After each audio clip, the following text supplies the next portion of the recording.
네, 반갑습니다. 안녕하십니까? 안녕하십니까? 우와, 높은 곳에도 계시네요. 반갑습니다. 네, 제가 끝나는 시간은 네, 알아서 끝내겠습니다. 9시 10분에 끝나면 되나요? 8시 반에 끝납니까? 9시 반이요? 예, 일찍 끝나면 혼나겠죠. 자, 우리 일찍 9시 반. 오, 시간 많네요. 자, 한번 기지개 한번 켜시겠습니까? 찬양 부르시는데 어떻게 전 너무 좋았습니다. 이, 그, 이 나무 하나하나가 다 기도가 배어 있는 느낌이 들었어요.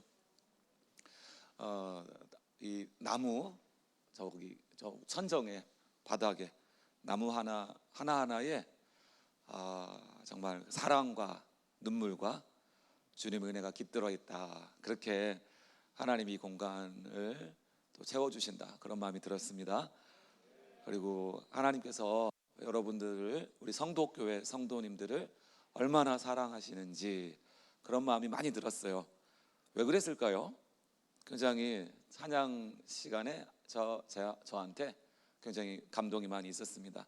원래 이런 얘기 안 하는데 어디 외부에 와서 그런 얘기 안 하는데 오늘은 좀 그런 마음이 들었습니다. 말씀 같이 보시겠습니다. 저는 오종향 목사라고 합니다. 보통 뇌종양 목사냐 이름을 잘 못 알아들으면, 아니면 서초동의 오정현 목사냐 이렇게 하기도 하는데 이름 발음 좀 비슷하죠. 오종향입니다.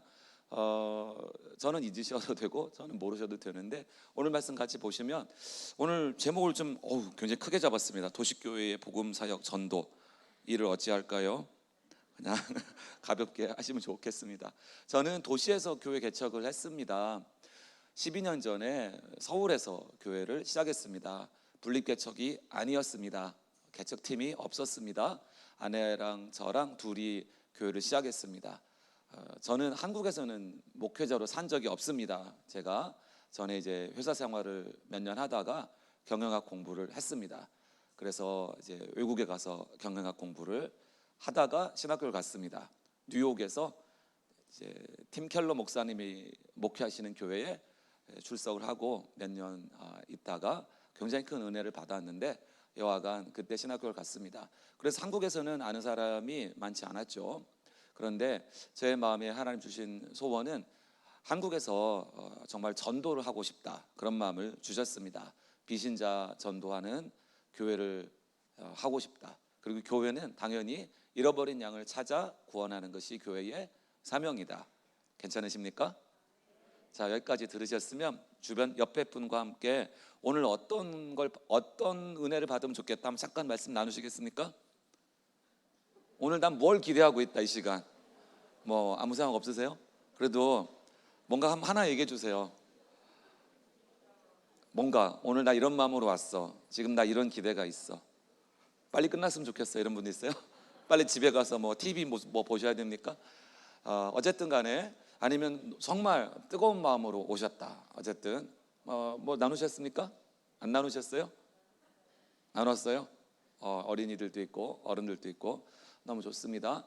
자, 그래서 여기서 저희가 이제 저랑 아내랑 한 거는 비신자들을 소개받아서 만났습니다. 그래서 그분들과 함께 기독교에 대해서 알아가기 시작했습니다. 그래서 이제 처음에 예배 장소도 없고 카페에서 만났죠. 또 토즈라는 모임 공간을 빌려서 만났습니다. 북카페 이런 것도 사용을 하고요. 그렇게 해서 비신자들을 소개받아서 이제 대화했습니다. 그리고 성경 공부를 했습니다. 그 과정에서 진짜로 교회 처음 다니는 분들, 그런 분들을 만났죠. 안티 기독교들도 만났습니다. 그 중에 몇 분들이 성경 공부를 하면서 예수님을 믿게 됐습니다. 괜찮죠? 몇 분 실망하셨어요? 자, 몇 사람이 예수님을 믿게 되었습니다. 그래서 그 10명 안 되는 사람들이 예배를 같이 드리기로 시작을 했습니다. 그래서 예배를 드리는데 마침 그때 강남역 근처에 어떤 분이 보험회사 교육장 한 10명 들어가는 15명 최대 들어갈 수 있는 그런 교육장을 무료로 쓰라고 해주셨어요. 그래서 이제 거기서 예배를 드렸던 것이 12년 전의 일입니다. 그리고 그 이후로 계속해서 저희는 그런 일을 해오고 있습니다. 사람들을 만나서 두세 명 정도 같이 성경 공부를 합니다. 그리고 좀 그룹이 커지면 5, 6명, 7, 8명 되기도 합니다.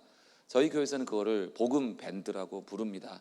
저희 교회는 지금은 강남역에서 한 2년 모이다가 신사역 근처에 가서 또 잠깐 모이다가 지금은 방배역 근처에서 10년째 모이고 있습니다. 그래서 저희가 지금은 한 100명 정도 예배를 드리고 있고요. 이 예배당은 노아의 방주처럼 크게 느껴집니다. 할렐루야. 너무 좋은데요. 저희 교회는 25평입니다. 여러분 집보다 크신가요? 죄송합니다. 이런 얘기는. 자, 25평은요 교회로서는 굉장히 작아요. 그런데 거기에 이제 의자 한 80개 놓고 코로나 전에는 같이 예배를 드렸었고요. 코로나가 왔습니다. 어떻게 되었을까요? 교회가 없어졌을까요?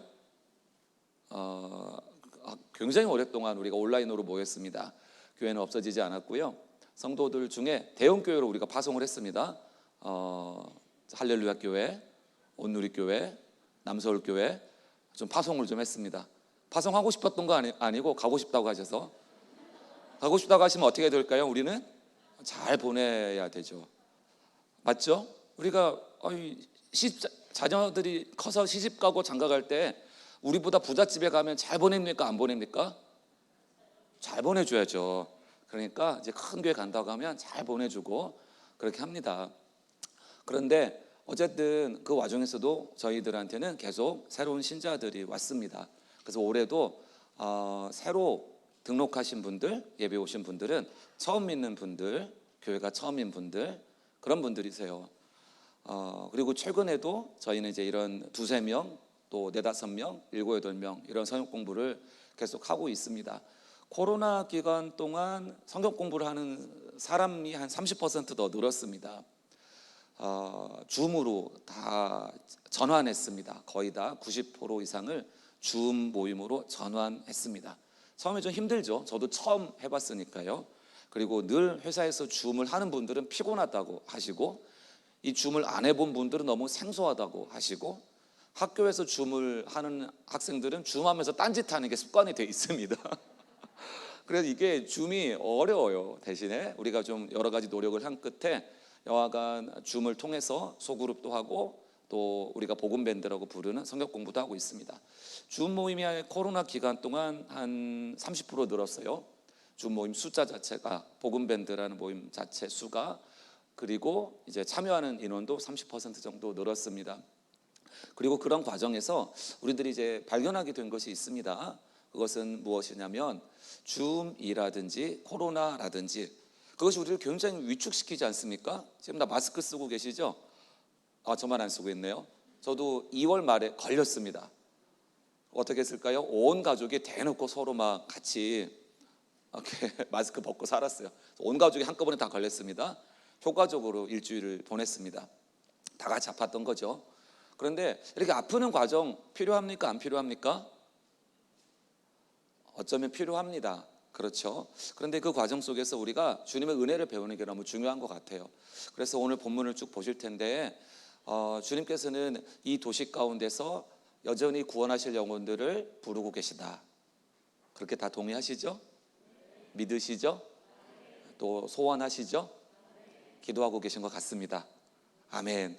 그래서 하나님께서는 반드시 이 도시 가운데서 여전히 구원하실 사람들을 부르고 계신다 하는 거 출발점으로 같이 나누고 싶습니다. 그래서 저희가 요즘 이제 시작한 분들도 보면은 어떤 분은 2년 동안 계속 기도를 했어요. 이제 20대 후반의 남자 형제인데 교회를 초등학교 때 이후는 졸업했습니다. 자체 졸업. 교회는 CC에 한 2, 3년 전에 우리 교회 한 번 왔는데 예배 후에 소감이 뭐였는지 혹시 맞출 분 계십니까? 저한테 뭐라고 했냐면 목사님 감동이 없어요. 그래서 제가 어떻게 감동을 줄 수 있나 속으로 질문이 굉장히 됐어요. 그래서 제가 너무 그게 막 이렇게 마음에 막 새겨져서 꿈도 꿨어요. 애한테 이 감동 없다고 목회와 아니 예배와 설교와 그것을 좀 이렇게 좀 우습게 말한 거 아닙니까? 그런데 2년 만에 욕이 아니고 이 남자 형제입니다. 죄송합니다. 2년 만에 교회를 왔는데 제가 같이 얘기를 했죠. 야, 누구야? 밥 먹을까? 너 소고기 좋아하니? 소고기가 또 세네요. 그래서 제가 소고기 이 동네 어디로 거기 잘한다. 거기로 만나자. 그랬더니 진짜 왔어요. 그래서 만나가지고 런치 그 있죠. 런치 특별 좀 싸게 나오는 거. 어쨌든 그걸 샀습니다. 그리고서 얘기했죠. 긴 얘기 안 하고 우리 성경 같이 볼래? 기적이 일어났습니다. 보겠다라는 거예요. 이게 성경 같이 보는 게 기적 아닙니까? 목사잖아요.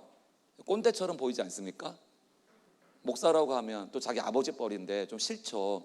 제가 52세입니다. 그렇게 보이시죠? 근데 좀 싫을 수 있어요. 어른이 성경 보자고 하면. 근데 본다고 한 거예요.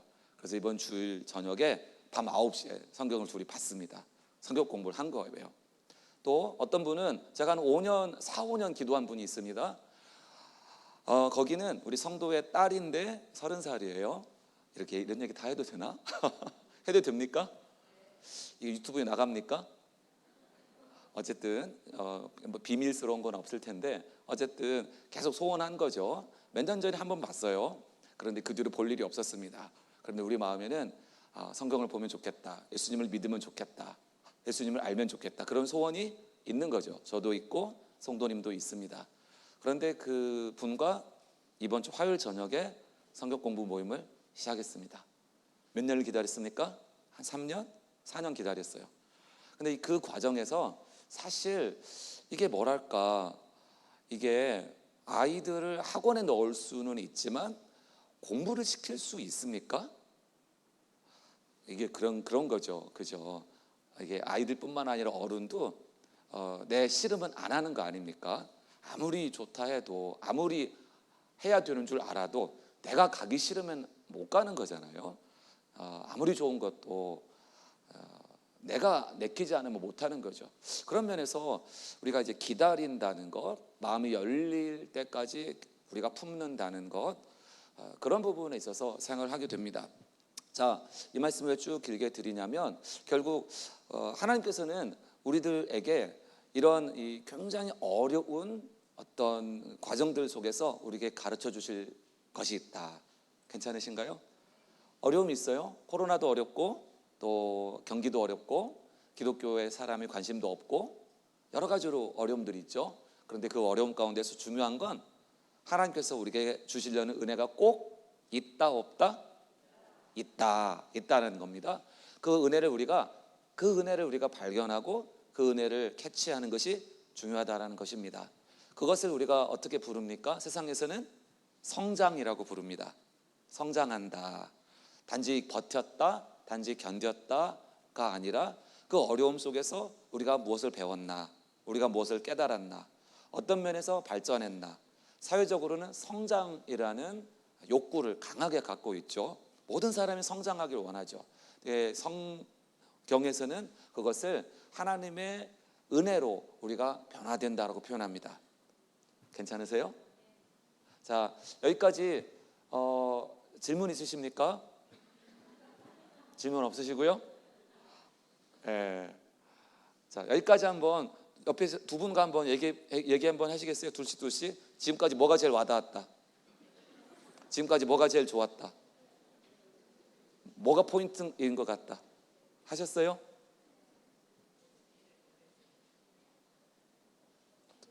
당황하셨습니까? 네, 네. 오늘 성경 말씀 보시면은 그 예수님이 가버나움에 가셨습니다. 예수님이 어디 계셨습니까? 집에 계셨습니다. 그렇죠? 집에 계시다는 소문이 났습니다. 이 집은 누구 집일까요? 성경에 안 써 있죠? 누구 집일까요? 자, 제가 전화를 할게요. 여기 자매님께 전화를 드리겠습니다. 형제님께 하겠습니다. 오해하실라? 자, 어디 형제님께, 집사님, 장로님, 집사님, 네, 또 어쨌든 집사님께 전화를 드립니다. 안녕하세요. 집사님 어디 계세요? 그랬더니 답을 나 집에 있어. 그러면 누구 집에 있는 겁니까? 자기 집인 거죠? 그렇죠? 술집 아니죠? 밥집 아니죠? 삼촌 집 아니죠? 엄마 집 아닙니다. 자기 집입니다. 자기 어디 있어? 집에 있어. 그러면 집에 있다는 뜻이죠. 자기 집이에요. 근데 예수님이 어디 계세요? 집에 계세요. 예수님이 집에 계시다는 소문이 들렸다. 그래서 많은 분들은 여기서 이 집이 누구 집일까? 이거를 좀 안 써 있으니까 인자는 머리 둘 곳이 없다. 그 말씀 있죠? 그래서 많은 분들이 예수님이 홈리스였다 라고 생각합니다. 예수님이 집이 없었다. 그래서 집이 없을 때 은혜를 굉장히 많이 받았어요. 제가 예수님도 집이 없었다, 나도 집이 없다, 굉장히 은혜가 되잖아요. 근데 사실은 우리 집 있기를 원하세요? 집 없기를 원하세요? 그렇죠. 있기를 원하죠. 누가 없기를 원한다고 하신 분 있으세요? 반항심? 집 꼭 없을 테야? 아닙니다. 할 수 있으면 집이 있기를 원해요. 근데 예수님 집에 계셨어요. 그런데 마태복음 3장에 보시면 예수님이 어디 가서 사셨다는 말씀이 나옵니다. 어디 가서 사셨습니까? 마태복음 3장에 보면 예수님이 가버나움에 가서 사셨다. 질문 드릴게요. 남의 집에 사셨을까요? 자기 집에 사셨을까요? 성경에 안 써 있어요. 안 써 있어요. 그런데 우리는 남의 집에 살았다. 선교사님들이 좋아하시죠. 선교사님들 남의 집에 사는 게 좀 익숙하시니까. 근데 이게 예수님이 그 전에 직업이 뭐였습니까? 목수. 근데 예수님이 어떤 목수였습니까? 이런 의자 만드는 목수였을까요? 대패질하는 목수였을까요? 아닐 가능성이 굉장히 높죠. 왜 그렇습니까? 그 당시에 가버나움, 갈릴리 그 근처에 세포리스라는 도시가 있는데 그 도시, 신도시를 건설하는 작업이 예수님의 이 사춘기, 청년기 그때에 대단히 신도시 개발 작업이 있었습니다. 그래서 그 신도시라는 것이 로마의 권력이 만드는 신도시입니다. 로마의 총독부가 만드는 신도시예요. 그리고 그 신도시는 화려하고 로마 양식으로 만듭니다. 그리고 실제로 1세기에 그 수로공사라든지 항구건설이라든지 이런 것은 최첨단 측량 기술과 시공 기술과 또 적조 기술과 최첨단 기술이 적용된 항만공사, 항구공사, 도로공사, 건축공사들이었습니다. 그래서 성경에서 목수라고 하는 단어는 카펜터가 아니라 텍톤이라는 헬라어 쓰이는데 엔지니어라는 뜻에 가깝습니다. 괜찮으세요? 카펜터가 뭐죠? 목수, 대패질하는 목수죠. 못질하는 목수. 그것도 하셨겠죠. 그러나 텍톤이라는 단어는 기술적인 엔지니어에 가까운 단어입니다. 즉 토목 건축자였다는 뜻입니다. 아버지로부터 몇 살부터 일을 배웁니까? 고대에는 12살 생일 지나면서부터 아버지 따라다니면서 조수로 일을 배우고 일을 합니다. 그래서 20살 정도 되면 이미 독립할 수 있는 수준이 되는 것이죠. 맞습니까? 그렇죠? 그러니까 예수님이 최소 10년 정도 제대로 된 목수로 일을 했다면 집이 있었을까요? 없었을까요? 건축 엔지니어로 10년 이상 거의 13살부터 30살까지 일을 했다면 그분이 집이 있었을까요? 없었을까요? 있었죠. 그렇게 유추하는 게 타당하죠. 어떤 분들은 예수님이 인도에 놀러 갔다가 이상한 거 배워왔다. 이게 말이 되는 얘기입니까? 아버지 밑에서 배우고 아니면 삼촌 밑에서 배우고. 그래서 예수님은 목수였던 것입니다. 목수의 아들이니까 목수인 것이죠. 자, 정리하겠습니다. 이거는 성경에 없어요. 그러나 텍톤이라는 단어를 가지고 우리가 카펜터라고 쉽게 번역하는 것은 너무 예수님의 고된 삶, 최선을 다한 삶에 대해서 그거를 깎아내리는 것이 될 수 있다. 우리 남자분들 또 직장을 다니시는 많은 분들 고되게 살잖아요. 최선을 다해 살잖아요. 힘들게 살잖아요. 저도 어젯밤에 3시간 자고 오늘 왔습니다. 뭐 놀다가 3시간 잔 게 아니라 일이 늘 많잖아요. 우리 얼마나 힘들게 살아요? 예수님 힘들게 사셨습니까? 편하게 사셨습니까? 힘들게 사셨어요. 그렇기 때문에 예수님은 우리의 힘든 거를 이해하세요. 그런데 완전한 하나님이신 예수님이 완전한 인간으로 오셔서 어떤 일을 하셨습니까? 세속 직업에 종사하셨어요. 그것을 통해서 무엇을 배우셨습니까? 아버지께 순종하는 걸 배웁니다. 육신의 아버지께 순종하고 또 하늘의 아버지께 순종하고 사랑하는 것을 배우는 것입니다. 자, 그래서 저는 이렇게 생각합니다. 이 집이 예수님이 집에 계셨다. 한정 어구가 없죠? 그거는 예수님 집이다. 예수님 집이다. 그게 정상적입니다. 우리 고등학교 졸업하자마자 은행에 취직한 분들 30살 정도 되면 다 집 있어요, 없어요? 다는 아니지만 이제 좀 잘 저축하고 하면 좀 작은 거 마련할 수 있었습니다. 이게 좀 작은 거 여기 좀 너무 비싸져가지고 요즘 서울이요 너무 앞에 서론이 길었어요. 근데 예수님이 거기서 뭘 하고 계셨습니까? 이제 예수님이 메시아 사역을 시작하시면서 거기에서 도를 말씀하고 있었습니다. 자, 도시교회의 특징이 뭐냐면 사람이 많다라는 것입니다. 도시 자체가 특징이 사람이 많다는 것입니다. 우리나라는 5만 명 이상 되어야 도시라고 하는데 전 세계적으로 어떤 데는 200명만 넘어도 도시, 500명이 넘으면 도시, 세계적으로 도시 기준은 다릅니다. 정의가 다르죠. 그런데 도시는 사람이 많아요. 그런데 사람이 많아서 좋기도 하고 안 좋기도 합니다. 근데 예수님이 계신 집에 사람들이 모여왔습니다. 사람들이 많이 모여왔어요. 그런데 거기에서 이 예수님께서 도를 말씀하시는데 사람들이 너무 많이 모여 있어서 누가 못 들어왔습니까? 구원받아야 될 사람이 못 들어왔습니다. 이게 기가 막힌 거예요. 사람들이 예수님 말씀을 들으려고 왔어요. 병 고침 받으려고 왔어요. 그런데 정작 예수님을 만나야 될 사람이 예수님을 못 만나는 것입니다. 사람이 너무 많아서 예수님께로 데려올 수가 없다. 문 앞까지도 들어설 자리가 없다. 많은 사람이 모여서. 여러분, 이것이 어쩌면 한국교회의 모습이면 어떡하죠? 사람이 많은데 정작 올 사람이 못 온다면. 그래서 이 사람들이 어떻게 하냐면 그 지붕을 뚫기로 합니다. 자, 그 지붕을 뚫어요. 이거는 지붕을 어떻게 뚫을 수 있어요? 아니, 전도하려고 다른 사람 집을 부수면 됩니까? 이 집을 뚫을 수 있는 것은 이 집이 예수님 집이기 때문입니다 라고 저는 생각합니다. 최소한 베드로의 집이기 때문에. 근데 저는 맥락에서 볼 때 이 집을 뚫을 수 있는 것은 예수님 집이기 때문이다. 예수님이 뚫도록 허용할 거다라고 이 중풍병자를 보낸 사람들이 믿은 것입니다. 이것이 뭐예요? 예수님에 대한 신뢰인 것입니다. 그렇게 하는 것은 평소에는 결례인데, 근데 예수님이 자신의 집을 뚫도록 헐도록 허용해 줄 것이다.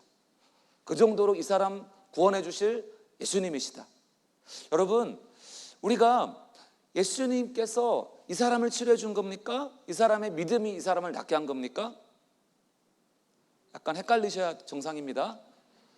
내 믿음이 너를 낫게 하였다. 자, 무엇이 그 사람을 낫게 했습니까?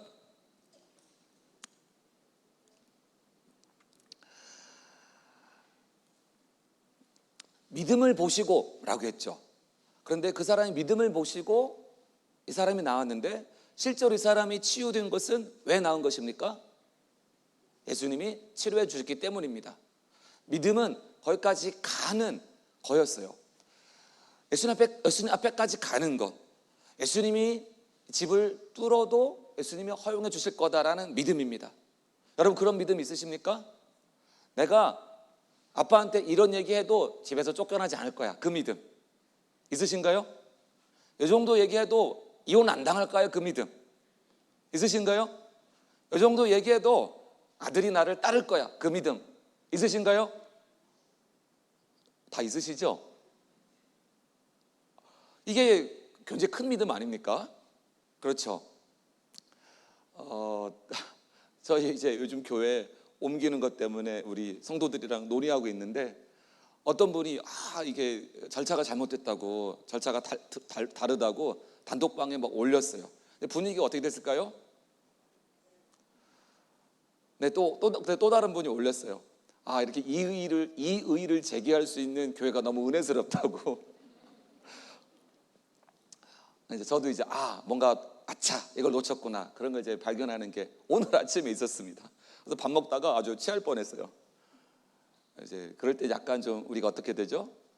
내가 좀 더 이렇게 잘 사용을 못했구나, 그런 걸 발견하면 좀 괴롭죠. 그런데 이제 이런 얘기를 해도 교회에서 비난받지 않을 거야, 그 정도 믿음. 할렐루야. 그런 게 있으면 은혜가 은혜로운 거죠. 그래서 예수님께서 이 사람을 고쳐주신 것은 예수님이 고쳐주기로 하셔서 고쳐주는 겁니다. 그 믿음을 보셨지만 실제로 고치신 것은 예수님의 주권과 은혜인 거죠. 그러면 여기서 실제로 우리들한테 치료와 구원이 임하는 것은 우리들의 믿음이 엄청 뜨겁기 때문이 아니라는 걸 발견할 수 있습니다. 오늘 본문에서 이 중풍병자는 한마디 말을 했습니까? 한마디 말한 게 없습니다. 그렇죠. 그들의 믿음을 보셨다고 했어요. 그들의 중풍병자가 포함될까요, 아닐까요? 이거 논쟁이 있습니다. 중풍병자가 포함된다, 안 된다. 학자들도 의견이 좀 다릅니다. 그러니까 좀 애매한 거예요. 중풍병자가 믿음이 어느 정도 있었을 가능성이 있습니다.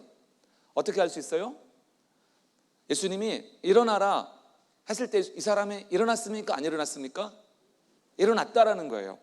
여러분, 이 사람이 이 침상을 들고 일어나라, 예수님이 그냥 고쳐준 게 아니라 계속 누워있는 사람, 골든타임 놓쳐서 신경도 안 움직이고 근육도 안 움직이고 그냥 누워있는 사람한테 내 상을 들고 일어나 걸어가라 했어요. 이거 또 상처받으면 어떡합니까? 또 안 되면 어떡합니까? 너무 절망한 거 아닙니까? 근데 이 사람이 예수님 말씀 듣고 일어나려고 신용을 한 겁니다. 몸에 힘을 줘본 겁니다. 팔다리에 힘을 빡 줘본 겁니다. 그게 뭐예요? 믿음입니다. 말씀대로 행하는 것이 믿음입니다. 그래서 이분이 삼위일체니 십자가니 부활이니 하나님의 아들이니 이런 고백 하나도 안 했는데, 그런데 행동으로 예수님 말씀대로 해본 거죠. 그 믿음이 있었습니다. 그런데 여전히 이 사람에게 무엇이 필요했냐면 예수님이 자기 집을 허물어서 들어오게 한 것. 그것이 무엇입니까? 자기 몸을 허물어서 우리를 하나님 나라에 들어오게 하시는 것. 예수님이 자기의 육신을 허물어서 십자가에서 자신을 주셔서 우리가 하나님 나라에 들어오게 하는 것. 주님이 우리를 넣어주시기 때문에 우리가 하나님 나라에 들어갑니다. 맞습니까? 그래서 우리가 전도에 있어서 도시 가운데 요즘 관심 없다, 먹고 사는데 바쁘다, 사람들은 교회 안 오려고 한다, 요즘 재밌는 게 많다, 여행 다니라고 교회 안 온다, 캠핑 간다, 취미생활한다, 다양한 거 있죠. 그런데 여러분 질문 드리겠습니다. 어떤 사람이 구원받기 쉽습니까? 죄사함 받았다는 말과 병고침 받았다는 말 중에 어떤 말이 쉽습니까? 이 질문을 제가 바꿀게요. 어떤 사람이 구원받기 쉬운 사람입니까? 어떤 사람이 예수 믿기 쉬운 사람입니까? 혹시 떠오르세요? 이 사람 좀 만만하다, 내가 전도할 수 있다, 이 정도는 내가 전도할 수 있다, 그런 사람 있습니까? 좀 말 잘 듣는 후배 어떻습니까? 착한 남편 어떻습니까? 항상 부드러운 아내 어떻습니까? 어때요? 절대로 강하게 손을 강하게. 여러분, 쉬운 사람 한 명도 없어요. 여러분은 어땠습니까? 여러분이 지금 생각해 보실 때 처음에 여러분 어떠셨습니까? 여러분 예수 믿기 쉬운 사람이었습니까? 평소 아무 말이나 덥석덥석 잘 속는 사람이셨습니까? 한 명도 그런 사람이 여기 없으십니다. 그러니까 우리 생각에는 저 사람은 그래도 좀 말도 통하고 전도지 나눠주면 받기도 하고 또 CD 들어보라고 하면 CD 듣고 뭐 아무튼 뭔가 반응하면 저 사람은 그래도 믿을 것 같아. 이거 쉬운 겁니까? 어떤 사람은 완강하게 내 생전에 눈에 흙이 들어가기 전에는 안 된다. 어떤 분은 부인이 교회 갔다 왔다고, 애가 교회 갔다 왔다고 6개월간 말을 안 해요. 뭘 그 정도로 놀라십니까? 그런데 그분이 예수 믿고 있습니다. 우리가 생각할 때 저도 그래요. 저 사람 인상이 예수 믿을 상이야, 그런 사람 있습니까? 없어요. 저 예수 믿게 생겼습니까? 목사로 보입니까? 알고 보니 적그리스도를 항상 조심하라고 하잖아요. 광명의 천사로. 광명의 천사. 이 영적 분별이 안 되는 것이 우리 아닙니까? 그래서 예수님은 사실 예수님이 내 죄 사함을 받았느니라 하는 것과 내 자리를 들고 일어나라, 걸어가라, 내 상을 들고 걸어가라, 두 개 중에 뭐가 쉽겠느냐 물으세요? 근데 우리 생각해 보겠습니다. 누구를 전도하는 것이 쉽겠느냐? 둘 다 안 되는 거죠. 내가 누구를 바꾸겠습니까? 여러분, 잔소리로 자식을 고친 적 있으십니까? 우리 어른들에게 여쭤보겠습니다. 부모님이 하시는 잔소리 들은 적 있습니까? 아니, 나도 안 들었는데 왜 애한테는 들으라고 기대를 하죠? 제 아내가 굉장히 착하거든요. 할렐루야. 착한 줄 알고 결혼을 한 건 아닌데 세상에, 처음 장모님을 봤을 때 장모님 하신 말씀 지금도 기억나요. 우리 딸이 착하다. 근데 처음 제 아내가 저희 아버지를 저희 부모님을 만났을 때 우리 부모님이 하신 말씀도 기억나요. 우리 아들 진짜 착하다. 둘이서 살면서 어땠을까요? 한 번도 안 싸웠을까요? 아니요. 3차 세계대전 저리 가라로 했습니다. 정말 아내가 그랬어요. 목살아서 너무 다행이라고. 때리진 않을 거 아니냐고. 제가 손으로는 안 때렸지만 말로는 많이 때렸습니다. 회개했고 다시 한번 회개하겠네요. 부끄럽습니다. 눈빛으로 때렸습니다. 눈빛으로 찌르고.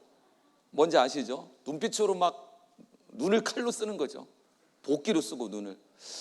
많이 회개를 하죠.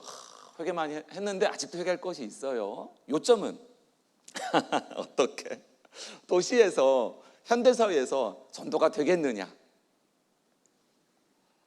여러분 직장에서, 여러분 가정에서 믿을 사람이 있겠느냐?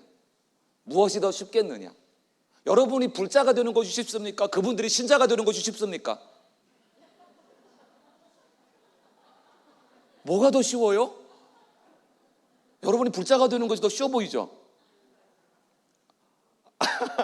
죄송합니다. 그러니까 너무 어려워 보이잖아요. 맨날 술만 먹고 고집탱이고 말도 안 통하고 또 세대 차이도 있고. 근데 주님께서 주시는 거, 내가 누구 바꾼 사람이 있느냐? 없다라는 거예요. 부모가 잔소리해서 자녀 안 바뀌었고, 우리가 부모님한테 TV 좀 그만 보세요, 이거 당뇨에 안 좋아요, 그런다고 안 해요. 이런 말이 있습니다. 밀가루를 안 먹으면 오래 살 수 있다. 그러나 밀가루를 안 먹는다면 오래 살 가치가 없다. 먹고 죽겠다. 그거 어떻게 말립니까? 저도 밀가루를 사랑하는 사람으로서 그 이야기를 듣는 순간, 이야, 주 예수님. 그러니까 주님께서는 뭐가 더 쉽겠느냐? 우리 마음속에서 이거 안 된다. 이것이 평균적인 지혜입니다. 평균이 어떤 뜻이에요? 모든 사람의 의견을 수렴한 결과 이거 안 되는 겁니다. 이게 평균이죠. 대중의 여론을 수렴한 결과 평균값으로 이거는 안 됩니다. 당신 아들은 안 됩니다. 당신 부모님은 포기하세요. 그냥 그렇게 내비두세요. 안 됩니다. 전도 안 됩니다. 구원 안 됩니다. 한국교회 절망적입니다. 어쩌면 거기에 우리 모두의 지혜가 담겨 있어요. 그런데 오늘 저는 한번 이 질문을 가지고 우리에게 주님이 주시는 음성으로 한번 생각해 보면 좋겠습니다. 어떤 것이 더 쉽겠느냐? 사람들이 대답을 못합니다. 왜 그렇죠? 죄사하는 것은 하나님만 할 수 있습니다. 예수님이 하나님이 아니라면 예수님 죽여야 됩니다. 왜냐하면 신성 모독이기 때문에. 예수님은 목숨 걸고 얘기하시는 거예요. 내 죄 사함을 받았느니라 라는 말은 누구만 할 수 있습니까? 당사자만 할 수 있습니다. 제가 우리 집사님, 사모님, 집사님, 집사님한테 300만 원을 빌렸어요. 할렐루야, 감사합니다. 근데 제가 갑자기 악한 양심을 먹고 떼먹기로 했어요. 쌩 까는 거죠. 전화번호도 끊고 차단하고 이사가고 그런 거예요. 그러면 안 되지만, 그러니까 제가 다른 사람한테 악역을 시킬 수는 없으니 제가 악역을 하는 겁니다. 그런데 여기 계신 착하신 집사님이 이분을 보고 너무 착한 마음으로 말씀해 주시는 거예요. 죄송합니다. 양해해 주십시오. 아니, 오 목사가 떼먹었지만 용서해 줘라. 용서해 줘라. 왜 이렇게 믿음이 그것밖에 안 되냐? 용서해 줘라. 그러면 어떻게 돼요? 그 뭐라고 해요? 그러면 이분이 내가 용서한다. 그리스도의 마음으로 내가 용서한다. 300만 원 떼먹었지만 용서해라. 어떻게 하시겠습니까? 용서는 누구만 할 수 있어요? 당사자만 할 수 있습니다. 제3자가 못 해줍니다. 300만 원을 당했어요. 근데 용서하는 거는 옆에 사람 용서를 못 해줘요. 왜? 잃어버릴 것도 없고 손해본 것도 없고 얻을 것도 없고 제3자인 거예요. 그러나 당사자는 오 목사가 오죽하면 그랬겠냐. 어휴, 저 불쌍한 인간 하면서 그 돈 없어도 산다. 하나님 벌 주세요. 이게 용서예요. 나는 복수하지 않겠다. 나는 300만 원 안 받겠다. 그 돈 내가 손해보겠다. 하나님 없었던 걸로 칠게요. 하나님 그 사람 죄는 하나님이 알아서 하시고 나는 그 사람 벌 주진 않을게요. 복수하지 않을게요. 이게 용서입니다. 괜찮으신가요? 그렇게 믿고 계시죠? 그렇기 때문에 옆에 지나가던 사람이 용서해줘. 그거는 안 되는 거예요. 왜? 당사자만 용서할 수 있어요. 당사자가 용서할 때는 그 피해를 누가 담당하는 겁니까? 피해 입은 사람이. 이게 어려운 게 용서는 피해자만 할 수 있는 겁니다. 피해자가 뭐 인신모독을 받았어요. 그런데 용서한다라는 거는 제대로 하면 인신모독을 한 그 사람, 거짓말과 허위 비방을 한 그 사람을 죄를 밝히고 그 사람이 벌을 받게 하고 수치와 불명예를 입게 해야 이게 제대로 값이 치러지는 건데, 에휴 때가 되면 다 밝혀질 거다. 이게 만일에 그게 아빠야. 그러면 아유 내가 그냥 감당해야지. 이게 용서인 겁니다. 300만 원 아예 안 받기로 하는 거예요. 차를 누가 부쉈어요? 내 차를 부쉈어요? 근데 아유 내가 뭐 내 보험으로 처리하지. 이게 용서예요. 용서. 그런데 제3자가 포함하세요 이렇게 하면 안 되는 거예요. 요점은 그렇기 때문에 죄를 용서할 수 있는 분은 피해자뿐입니다. 그런데 하나님이 피해자라는 거예요. 왜 그렇죠? 하나님이 우리 집사님한테 하나님 형상을 주셨어요. 그렇기 때문에 300만 원 열심히 일해가지고 노동의 권리를 주셨어요. 성경에서는 사유재산의 권리를 주셨어요. 성경에서는 신체의 권리를 주셨어요. 성경에서는 우리들에게 인격의 권리를 주셨어요. 그렇기 때문에 남의 몸, 남의 인격, 남의 감정, 다른 사람의 재산, 다른 사람의 노동, 다른 사람의 집, 이거를 함부로 파괴하거나 편취하거나 괴롭히거나 빼앗거나 하면 누구한테 죄를 짓는 거예요? 죄송합니다. 너무 간단한 얘기를 오래 했어요. 하나님한테 죄를 짓는 겁니다. 그렇기 때문에 하나님께서 우리에게 형상을 주셨고 존귀함을 주셨고 우리에게 하나님께서 주신 몸이고 하나님께서 주신 마음이기 때문에 그거를 함부로 하는 것은 하나님에 대한 죄가 됩니다. 그렇죠? 그래서 하나님에 대한 죄이면서 동시에 우리가 사람이 거짓말을 하거나 어떤 죄를 지으면 사람에 대한 이중죄가 되는 거죠. 따라서 죄를 용서할 수 있는 사람은 사실은 피해자와 하나님입니다. 예수님은 여기서 피해자가 아니에요. 그렇다면 예수님이 하나님이라는 얘기입니다. 그 얘기는 뭐냐면 예수님 하나님이라는 선언을 하는 거예요. 그러니까 예수님 하나님이 아니라면 이 얘기는 돌마다 죽을 얘기를 하는 겁니다. 병 고치는 것도 마찬가지. 우리가 뇌졸중이 오면 골든타임이 있습니다. 6시간, 12시간, 또 재활의 골든타임은 또 6개월, 12개월 있죠. 그 안에 반드시 막힌 걸 뚫어야 되죠. 그 안에 반드시 그 응고한 거를 어떻게 풀어내야 됩니다. 그리고 신경이 살아나야 됩니다. 그 골든타임을 놓쳤을 때 누워있는 거죠.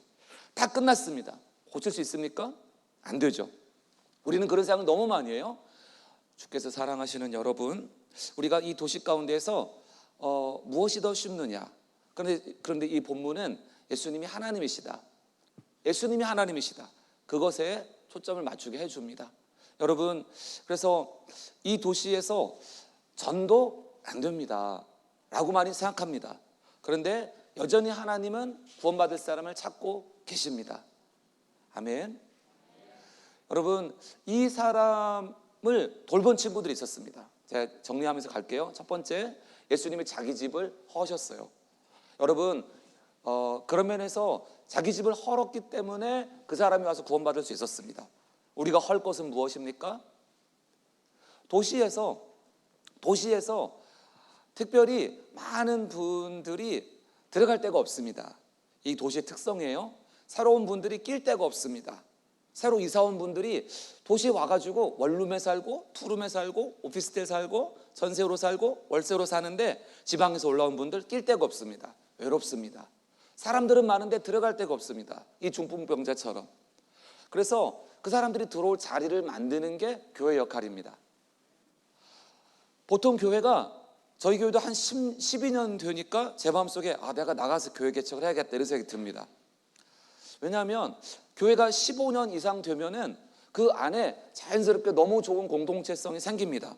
그래서 안타깝게도 그 안에 있는 분들은 너무 좋은데 바깥에 있는 분들은 딱 들어올 자리가 없어요. 왜? 너무나 견고하니까, 너무나 단단하니까, 너무나 똘똘 뭉쳐 있으니까, 그냥 눈 하나만 깜빡해도 서로 알아보는 사이니까.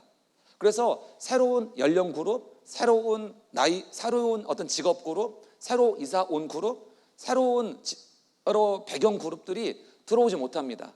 저는 이제 그래서 교회가 오래될 때는 의도적으로 우리의 지붕을 허무는 작업을 해야 됩니다. 도시교회는 더 그렇습니다. 왜냐하면 시골교회는 똘똘 뭉쳐 있거든요. 거기 30년 사신 분들이 계속 같이 보고 있습니다. 1000명 교회, 100명 교회가. 그러나 도시교회는 계속 새로운 사람들이 유입되어 옵니다. 그것은 서울이나 맨하탄이 동일한 비율로 매년 바뀝니다. 맨하탄은 또 서울은 매년 15 내지 16%가 이사 들어오고 이사 나갑니다. 사실 저희도 누가 계속 이사 오는지 잘 모를 수 있어요. 그런데 이 15%가 3년 동안 반복되면 45%가 손바꿈을 하는 겁니다. 그리고 5년을 하면 65%가 손바꿈을 합니다. 그러니까 3년이면 절반 정도가 이웃이 달라지고 5년이면 3분의 2가 이웃이 달라집니다. 그것이 전 세계 도시교회의 공통점입니다. 서울 마찬가지입니다. 전 세계 도시교회가 어떤 특성이 있냐면 점점 이제 양극화가 이루어집니다. 집값은 비싸고, 도시가 도시인 이유는 거기에 살고 싶은 사람들, 일하고 싶은 사람들 자꾸 오는 거죠. 들어온 사람들이 계속 있는데 어쨌든 간에 낄 데가 없다라는 거예요. 그렇기 때문에 의도적으로, 그건 우리 교회 숙제들인데 의도적으로 여러분 계속 사람들이 낄 자리를 만들어 주셔야 됩니다. 예를 들어 음악으로 한다면 어느 정도 교회가 있는, 규모가 있는 교회에서는 찬양팀의 스타일을 힙합 스타일 예배, 그런 거 이미 하고 계신가요? 뭔가 청년들이 좋아할 수 있도록 그루브 있는 힙합 예배, 이런 것도 하고 하실 수 있고, 좀 목사님이 반바지 입고 나와서 막 춤추고 그런 예배도 한번 하실 수 있고, 너무 이렇게 클래식한 예배도 너무 좋지만 우리가 이제 뭐랄까 또 다양한 사람들이 있습니다. 그래서 우리들이 도시교회는 어떻게 하셔야 된다? 사람들이 들어올 자리를 계속 만드셔야 된다. 할렐루야. 이미 하고 계세요. 사실은 노력하고 계시고 하고 계세요. 그런데 우리의 성향은 어디로 향합니까? 내향적입니다. 안으로 향합니다. 그래서 여러분들 이 부분이 어려운데, 그렇지만 예수님께서 자기 집을 헐게 하신 것처럼 우리가 이 성도교회의 피와 땀과 눈물과 기도가 배어있는 이 지붕을 뚫는다고 생각해봐요. 예수님 쫓겨나지 않을까요? 당회에서 예수님 제명해야 됩니다. 한국교회, 우리 교회, 성도교회 말고 평균적인 한국교회라면 예수님 제명당할 겁니다. 무책임하다고, 어떻게 집을 저렇게 관리하냐고. 어떻게 생각하세요? 제가 너무 센 얘기를 들었습니까? 이제 우리가 한국의 평균 연령이 몇 살이죠? 잘 모르시죠? 중위 연령이라는 게 있습니다. 중위 연령은 앞에서도 가운데, 뒤에서도 가운데, 몇 번째 줄을 세서 이제 100명이면 99명이면 50번째가 중위죠. 그런데 제가 태어난 1971년에는 몇 살이 중위 연령이었냐면 18.5세 정도가 중위 연령이었습니다. 그러니까 어디 가서 딱 누구 손잡으면 그 사람은 가장 평균적으로 18.5세였다라는 거예요. 고등학생 나이가 한국에서 가장 많은 사람들이었습니다. 근데 지금은 몇 살인지 혹시 아실까요? 느낌상 1978년생입니다. 1978년생이 10년째 중위 연령이에요. 10년 전에도 1978년생, 지금은 78년생이 45 정도 되죠? 89012, 45, 46살이 중위 연령이에요. 그것이 70년대 18세, 80년대 20대 초반, 90년대 20대 중반, 2000년대 30대로 올라가고, 그 다음에 지금은 43세가 대한민국의 딱 가운데 연령입니다. 이게 무슨 뜻입니까? 우리가 가만히 우리는 아무 죄가 없어요. 그런데 우리는 아무 죄가 없는데 가만히 있었는데 우리는 어디로 온 거예요? 굉장히 한국이 우리는 가만히 있었는데 어떻게 된 거예요? 우리가 나이가 든 거죠. 그래서 우리가 가만히 있으면 우리 주변에 어떻게 됩니까? 우리 주변에 나이 든 사람만 있어요. 그런데 대한민국 교회가 안타깝게도 60대가 많으세요. 70대가 많으세요. 할렐루야. 너무 좋은 겁니다. 좋은 겁니다. 그렇죠. 그런데 50대, 40대가 상대적으로 없으세요. 이걸 우리가 굉장히 고민을 해야 됩니다. 이제 서울에서도 관악구가 가장 젊고요, 강북구가 좀 나이가 많아요.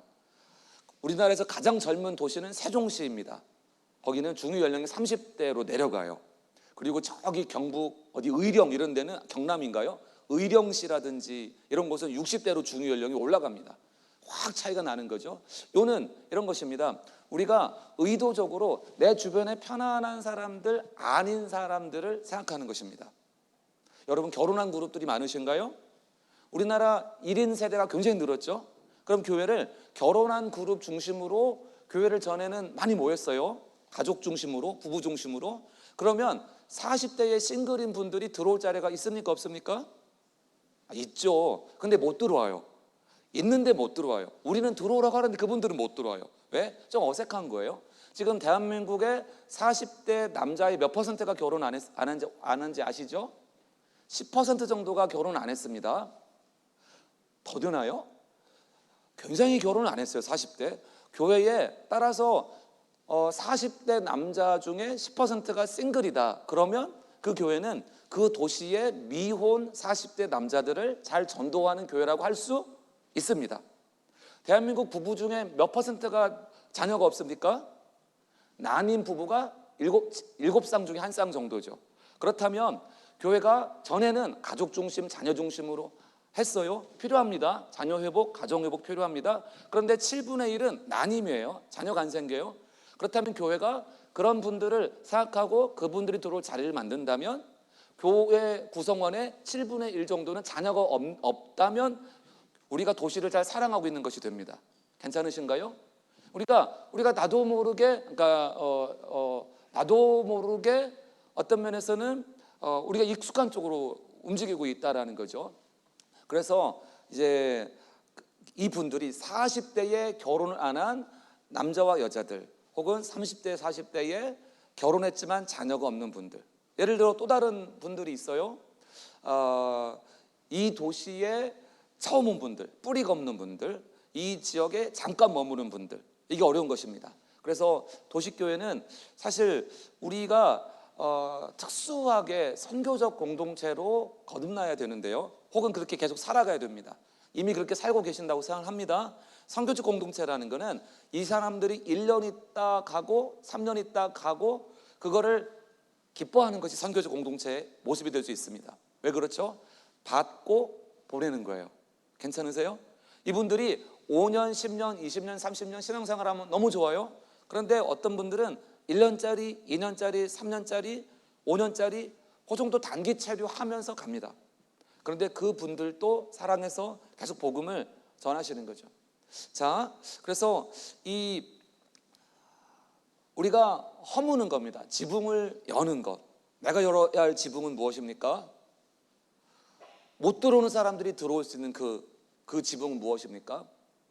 그건 이제 우리 숙제인 것 같아요. 각자의 숙제, 또 공동체의 숙제, 또 마을의 숙제, 또 한국교회의 숙제인 것 같습니다. 그래서 이제 이런 부분에 있어서 우리들이 어떤 것이 필요하냐면 이제 예수님의 마음을 갖는 것이 필요합니다. 예수님은 지붕 뚫었을 때 야! 하고 혼내지 않으셨어요. 왜 그러냐면 그 사람들의 믿음을 보셨어요. 자, 친구들의 믿음입니다. 친구들의 믿음은 명확하지 않아요. 근데 예수님께 데려갔다라는 것입니다. 아주 심플한 믿음인데 삼위일체도 얘기 안 되고 부활도 얘기 안 되고 하나님의 아들이라는 것도 아직 드러나기 전이고 아직 사람들이 막연한 때예요. 그런데 이 도시에 있는 사람들은 이런 막연한 믿음을 가지고 주님께 올 것입니다. 막연한 믿음, 예수님 앞에 가면 뭔가 해결될 거야 라는 막연한 믿음입니다. 어찌 보면 세속적인 믿음이고 어찌 보면 기복주의 믿음이고 어찌 보면 병 고치고 싶은 믿음입니다. 어찌 보면 절망에서 벗어나고 싶은 믿음입니다. 그런데 그 사람을 도우려는 마음을 이 사람들이 가졌어요. 한 사람을 도우려는 마음을 가졌습니다. 저는 그것이 우리 가운데 있는 예수님의 긍휼의 마음이라고 생각합니다. 그래서 우리들이 긍휼의 마음, 이 사람이 예수님을 만난다면 분명히 희망이 생길 것이다. 그 사람의 절망이 무엇이든 인간의 눈으로 볼 때는 어떻게 병 낫는 게 가능하겠습니까? 어떻게 중독에서 벗어나겠습니까? 어떻게 안티가 크리스찬이 되겠습니까? 부인을 속이고 남을 속이고 자녀를 때리고 너무 이기적이고 돈만 밝히는 사람이 어떻게 예수를 믿겠습니까? 예를 들어 저 사람 너무 물질에 각박한데 어떻게 하나님 믿을까? 그러나 우리가 그 사람을 긍휼히 여기고 이 사람 예수를 믿으면 좋겠다. 그 간절한 마음을 주님께 올려드리는 것입니다. 그 마음 갖고 주님께 가는 것입니다. 여러분, 그 간절한 마음 속에서 우리가 예수님께 주목하게 되는 것입니다. 여러분, 예수님께 같이 가시면 좋겠습니다. 우리 일단 여기까지 괜찮으세요? 지금 무슨 얘기하는지 예, 감사합니다. 그래서 우리가 그 마음을 가지고 어떻게 가요? 예수님께 갑니다. 근데 예수님은 이 사람을 알아보셨어요. 이 사람이 지금 죄사함 받으려고 왔습니까? 여러분, 전도할 때 복음을 받는 사람이 죄사함을 너무 간절히 기다렸습니다 이렇게 막 얘기하는 거 혹시 좀 많이 들어보셨습니까? 아주 드뭅니다. 대부분은 내가 자식을 위해서라면 뭔들 못하겠어요, 믿어볼게요. 이번 주에 영접한 분의 이야기예요. 이번 주에 전화로 연결해서 어떤 어머니랑 대화를 하는데 이제 그날 딸이 저를 만나러 왔어요. 딸이 영접을 하셨어요. 근데 어머니랑 전화를 하는데 어머니도 영접을 하셨어요. 어머니는 사실은 딸이 어떤 어려움에서 벗어나서 잘 됐으면 좋겠다, 이 문제를 극복했으면 좋겠다. 근데 단순한 믿음으로 오는 거예요. 근데 그 믿음 속에서 초점을 어디에 둡니까? 예수님께 둬요. 근데 그때 대부분의 사람들이 다 죄사함 받고 싶어요 이런 얘기 안 합니다. 그냥 평안이 있으면 좋겠어요, 마음이 편해지면 좋겠어요, 문제가 해결되면 좋겠어요, 우리 자식이 변화되면 좋겠어요, 가난에서 탈출하면 좋겠어요, 소송에서 이기면 좋겠어요, 아들이 대학 가면 좋겠어요. 그런 거 아닙니까? 근데 예수님이 어떤 말씀을 하셨어요? 뜻밖의 말씀을 하십니다. 나 병 낫고 싶어요 이렇게 온 건데 내 죄사함을 받았느니라. 작은 자의 내 죄사함을 받았느니라. 이것은 무엇입니까? 그 사람 마음에 있는 것을 예수님이 보신 것입니다. 그 사람 마음속에서는 단지 병에 대한 고통뿐만 아니라 하나님 앞에서 죄 때문에 괴로워하고 있는 그 깊은 심령을 예수님 보신 겁니다. 우리가 무엇을 해야 됩니까? 우리가 해야 되는 것은 사람들의 마음을 품는 것입니다. 사람들이 겉을 보고서 담배 끊으세요, 술 끊으세요, 정신 차리세요, 예배 열심히 나오세요. 여러분, 겉으로 피상적인 이야기가 아니라 그 사람 마음속에서 고민하는 것, 그걸 아는 것. 그것은 죄 문제일 수도 있고, 그것은 어떤 죄책감일 수도 있고, 그것은 어떤 마음의 절망일 수도 있습니다. 그런데 우리들이 해야 될 것이 무엇이에요? 교회 오세요가 아니라 예수님은 그 사람의 심령을 아셨지만 우리는 모릅니다. 그렇기 때문에 우리가 해야 되는 것은 그 사람의 마음을 품는 것이죠. 마음이 어떠니? 요즘 마음이 어떠니? 남자들은 또 직장에서는 술 한잔 하면서 막 얘기를 하잖아요. 근데 우리는 이제 성령 안에서 얘기를 하는 것이죠. 그래서 우리가 도시 가운데서 사람들이 마음속 깊은 곳에 공허함이 있습니다. 갈망이 있습니다. 도시에 사는 사람 모두가 바쁜데 마음이 채워지지 않고 있습니다. 그래서 그 마음을 채우고 싶어요. 그 마음을 우리가 캐치하고 품는 것, 그 중심을 아는 것, 이제 그런 것이 우리에게 필요한 것이죠. 여러분, 그러려면 우리가 무엇을 해야 되겠습니까? 관심을 가져야 됩니다. 여러분, 부모 세대는 자녀 세대에게 관심을 가져야 됩니다. 여러분, 우리는 어떻게 전도자가 될 수 있을까요? 비신자들의 고민을 듣는 것입니다. 안 믿는 분들의 고민을 듣는 것입니다. 그분들의 사연을 들어보는 겁니다. 속마음을 한번 물어보는 겁니다. 배우는 것입니다. 대화를 하는 것입니다. 보통은 부모님들이 잔소리를 합니다. 잔소리를 혹시 좋아하는 분 계신가요? 제발 잔소리 해주세요. 너무 달콤해요. 안 그럴 겁니다. 왜 그렇죠? 잔소리 다 듣기 싫어해요. 왜 듣기 싫을까요? 잔소리가 아빠의 잔소리, 엄마의 잔소리, 아내의 잔소리, 남편의 잔소리, 심지어 자식의 잔소리. 손자, 손녀가 잔소리하기 시작하면 참 무섭습니다. 잔소리 왜 듣기 싫어요? 혹시 잔소리 중에 내가 모르는 소리가 있나요? 잔소리의 특징은 내가 다 아는 얘기를 한 겁니다. 다 아는 얘기만 하세요. 그러니까 어때요? 다 아는 얘기 하는데 나는 싫은 거죠. 실제로 내 마음에 다가오지 않아요. 전도는 그 사람 마음에 다가가는 것입니다. 이사야서에서 마음에 와닿게 말해라. 근데 그 전에 우리들이 해야 될 것은 무엇일까요? 그 사람한테 내가 아는 걸 얘기하는 게 아니라 그 사람 마음에 뭘 알고 싶은지를 우리가 먼저 아는 것입니다. 그 사람이 무엇을 체험받고 싶은지를 듣는 것입니다. 자녀가 부모랑 대화를 안 해요? 근데 부모님은 늘 맞는 얘기를 하세요? 그럼 자녀는 그게 질려요? 그럼 자녀는 어떻게 합니까? 반드시 고등학교 졸업하면 월세를 구해야겠다. 반드시 취직하면 전세를 구해야 되겠다. 내가 결혼하면 지자체를 몇 개 건너뛰어서 살아야겠다. 그게 굉장히 우리나라 공식이죠. 공식과 같아요. 그런데 이제 아이를 낳으면 그 다음에 갑자기 엄마 생각이 나고 효심이 발동하기 시작하죠. 그런데 우리가 어떻게 해야 될까요? 부모님 세대가 자녀 세대를 전도하려면 어떻게 될까요? 자녀의 마음을 연구하셔야 됩니다. 내 배 아프고 나왔으니까 내 새끼 마음 내가 압니까? 모르죠. 지금 안다고 생각하시는 분들 계세요? 겸손하시길 축원드립니다. 모릅니다. 모르니까 대화가 재미없다고 자녀는 생각합니다. 이게 재밌는 특성이 부모님들은 자녀랑 대화가 잘 되고 있다고 생각해요. 우리나라 평균적으로. 근데 자녀들은 부모님과 대화가 안 된다고 생각해요. 평균적으로. 그래서 이 갭이 세대 격차가 점점점 커집니다. 보통 부모님들 우리 집은 화목한 집이라고 생각하세요? 자녀들은 우리 집은 숨 막히는 집이라고 생각을 하죠. 평균적으로. 그러니까 평균적으로 대한민국 평균으로 그렇다는 거예요. 그럼 여러분 질문 드리겠습니다. 자녀들이 보는 책을 언제까지 같이 보셨어요? 자녀랑 책을 언제까지 같이 읽으셨어요? 자녀랑 자녀의 고민, 자녀의 꿈, 자녀의 이성교제, 자녀의 직업, 자녀의 감정, 자녀의 마음에 대해서 언제까지 좀 물어보시고 들어주셨어요? 한 번도 안 하셨어요? 그러진 않죠. 근데 이게 좀 멈추면 마음이 안 통합니다.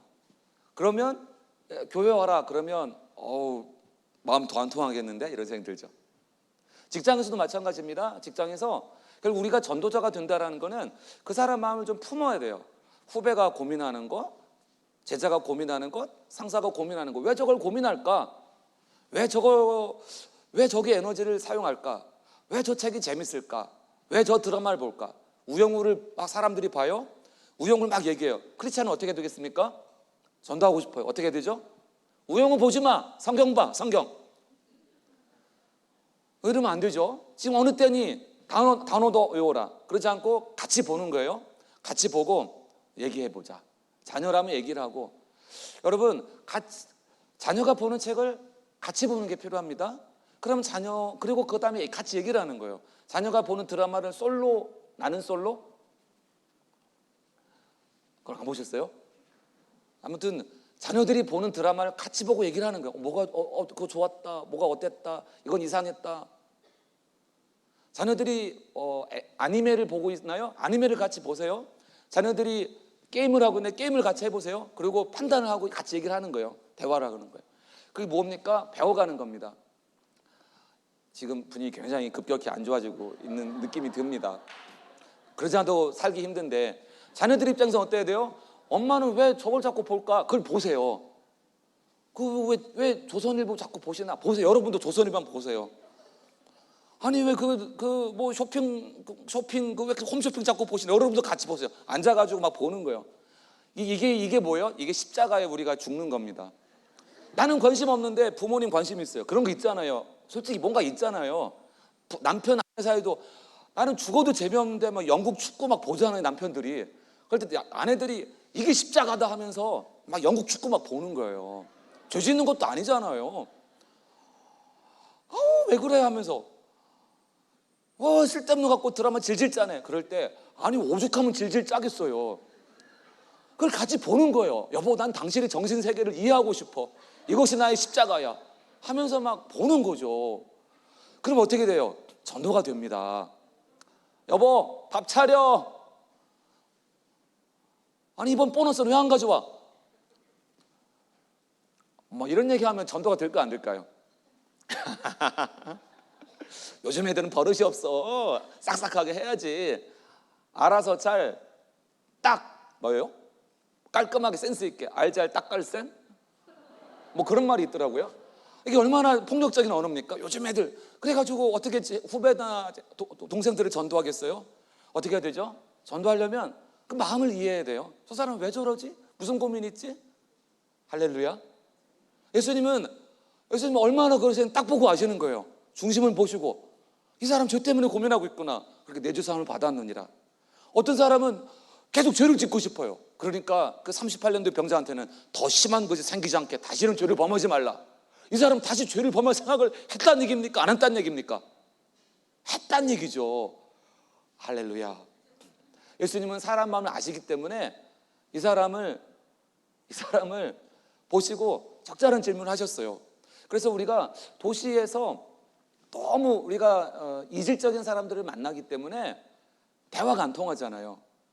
근데 우리가 크리스찬으로서 정말 우리가 세상적으로도 매력 있고 사회에서도 성공하고 특별히 전도의 열매를 맺을 수 있는 놀라운 비결이 있는데 그것은 말 통하는 사람이 되는 것입니다.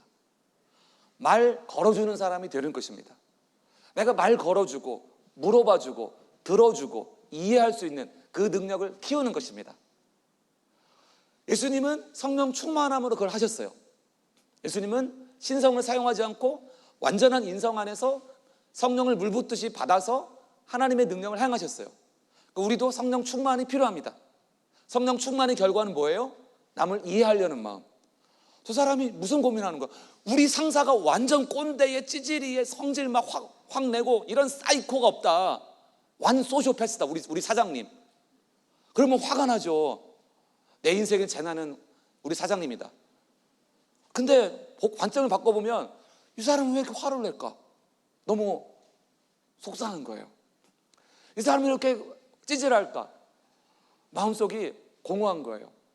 이 사람은 왜 이렇게 꼰댈까? 뭔가 인정받고 싶은 거예요. 예를 들면 간단하게 표현드리면, 근데 우리는 그거를 그리스도의 마음으로 아부한다는 뜻이 아니라 누구한테 이렇게 비유 맞춘다는 뜻이 아니라 우리가 그 사람을 품고 이해하고 정말 좋은 질문을 그 한 가지 질문을 잘 던지면 그분이 예수님을 생각하기 시작하는 거죠. 여러분 그런 질문 하실 수 있길 축원드립니다. 성령 충만의 결과는 무엇이라고요? 내가 우리 아내를 이해해 봐야겠다. 우리 남편을 이해해 봐야겠다.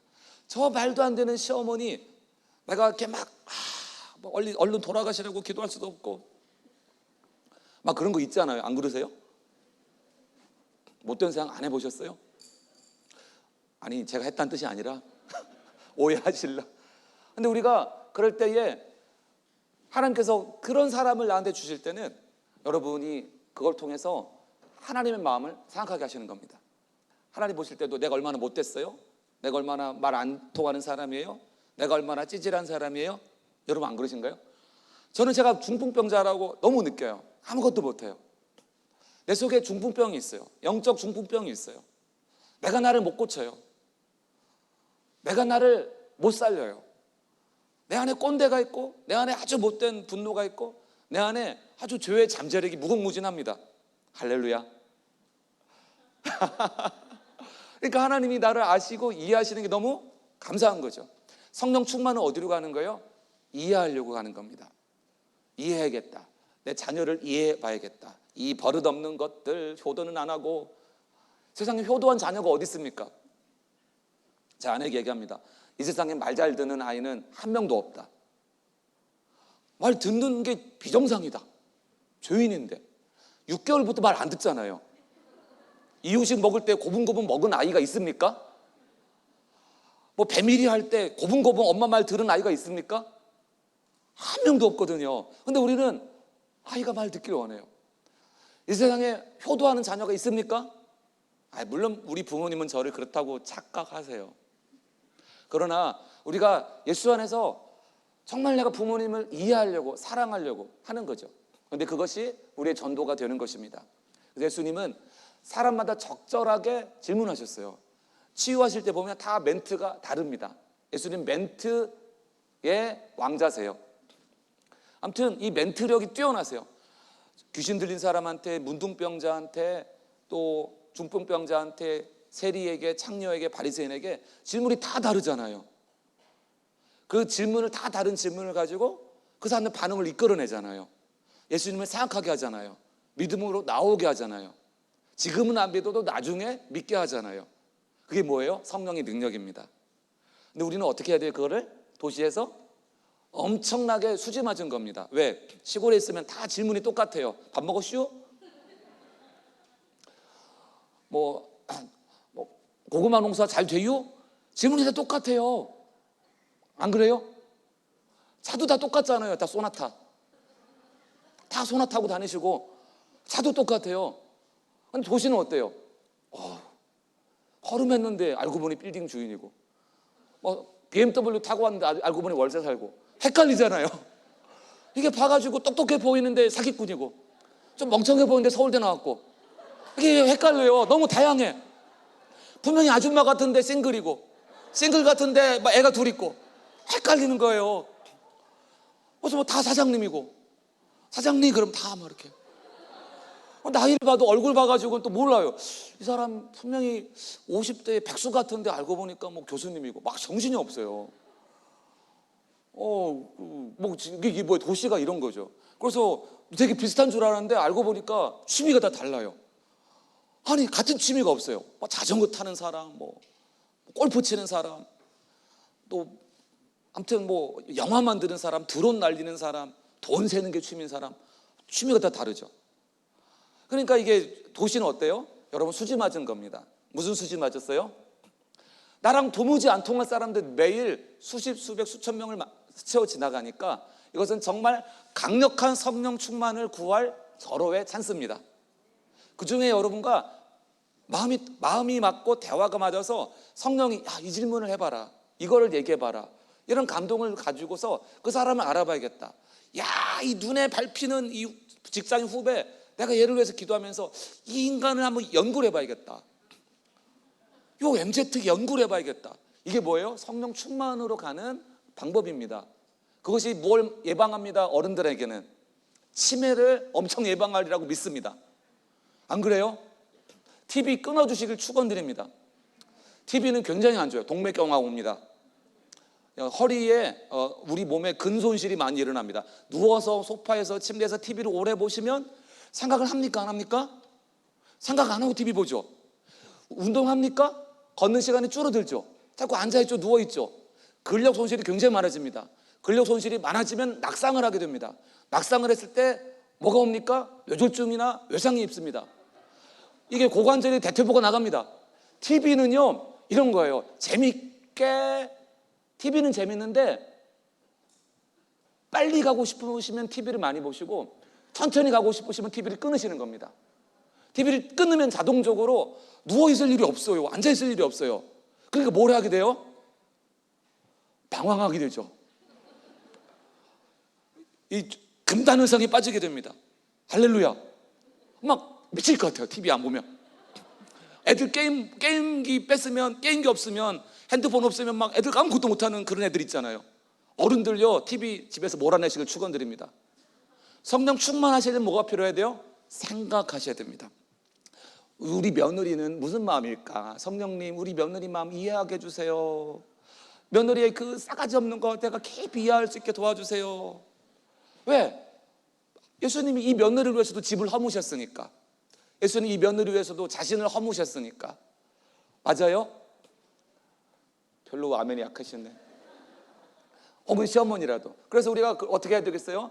젊은 사람은 핸드폰을 좀 끊고, 어른들은 TV를 끊고, 어른들도 핸드폰 많이 하시죠. 쌍뚝 끊고 어떻게 하셔야 돼요? 생각하셔야 돼요. 생각하고 연구하시는 거예요. 저 사람 왜 그럴까? 그러면 아이들이 보는 책 같이 보고, 베스트셀러 책 같이 보고, 그리고 TV나 영화를 보실 거면 보고 크리스찬들이 모여서 얘기하는 거예요. 우영우가 어땠대. 무슨 아무튼 TV 뭐 있잖아요. 그러면 같이 성경적 관점으로 얘기하고 배우시는 거예요. 그러면 여러분 어떻게 되실까요? 여러분이 전도할 수 있는 사람들이 많아질 겁니다. 여러분이 말이 통하는 사람이 많아지면 전도할 수 있는 사람도 많아집니다. 그리고 성령께서 역사하실 은혜가 많아질 것입니다. 이거 힘드시죠? 지금 TV 때문에 굉장히 시험에 드신 분들이 한 2명 정도. 그거는 그냥 사실 여담이 아닙니다. TV 얘기는. TV 때문에 많은 분들이 생각을 안 하세요. 그리고 노화가 급속하게 오세요. 그리고 치매가 많이 오세요. 근력 손실이 많이 일어나세요. TV를 보면 좀 빨리 가실 거예요. TV를 많이 볼수록 나중에 침대에 누워 계시는 시간이 많아져요. 죄송하지만 TV를 안 볼수록 팔팔하다 천국 가실 확률이 훨씬 높아져요. 할렐루야. 어느 걸 선택하시겠습니까? 여러분, 그냥 내가 편한 사람들만 만날래. 그렇게 하시면 편한 사람 만나고 살면 돼요. 그러나 전도할 사람, 여러분을 통해 구원받을 사람은 굉장히 줄어들 거예요. 내가 편하지 않은 사람 만나볼래? 새로운 사람 만나볼래? 교회에서요, 청년 보시면 밥 사줄게. 야, 내가 밥 사줄게. 내 조카라고 생각하고 밥 사줄게. 해주세요. 할렐루야. 회사에서도 부하 보면 밥 사줄게. 그 다음 젊은 분들은 부장님한테 부장님, 자 오늘 밥 사겠습니다. 그럼 부장님들이 감동의 눈물을 흘려요. 아니 젊은 사람이 밥 사준 적이 없잖아요. 좋은 밥을 사드리는 거예요. 얼마나 좋아요. 부장님한테, 사장님한테. 젊은 분들은 쥐꼬리만큼 주면서 너무 부려먹어. 당연히 그런 고민하죠. 그러나 결심하고 이거는 선교다. 내 부장님 마음 이해해야겠다. 사장님 마음 내가 품어야겠다. 가서 막 밥을 사주세요. 부흥이 일어나라 믿습니다. 말을 더듬네요. 부흥이 일어나리라 믿습니다. 기도할게요. 기도해야 되겠습니다. 그래서 여러분들 성령은 우리를 어떻게 인도하신다고요? 배우게 하십니다. 이야기하십니다. 사람의 마음을 생각하게 하십니다. 사람의 마음이 통하게 하십니다. 그 마음이 있는 것을 끌어올리는 것이 성령의 역사입니다. 여러분 이것은 남자 여자의 문제가 아니고 여러분 우리가 자녀의 마음을 이해하는 것 그것이 여러분의 소명입니다. 부모님의 마음을 이해하는 것 그것이 여러분의 소명입니다. 배우자의 마음을 이해하는 것 감정을 이해하는 것 그것이 여러분의 소명입니다. 직장에서 위로 아래로 오른쪽으로 왼쪽으로 사람들 마음을 이해하는 것 그것이 여러분의 소명입니다. 그 이해하면서 그분들을 품고 나아가면 이분들이 이렇게 예수님을 만나면 좋겠다. 이 부분에서 예수님을 만나야겠다. 이 부분에서 기적이 일어나야겠다. 이게 보이시면 그럼 여러분들은 전도자로 세워지게 될 것입니다. 이 도시에서도 그 역사를 주실 것이라고 믿습니다. 우리 목사님 나오셔서 아마 기도 인도해 주실 것 같습니다.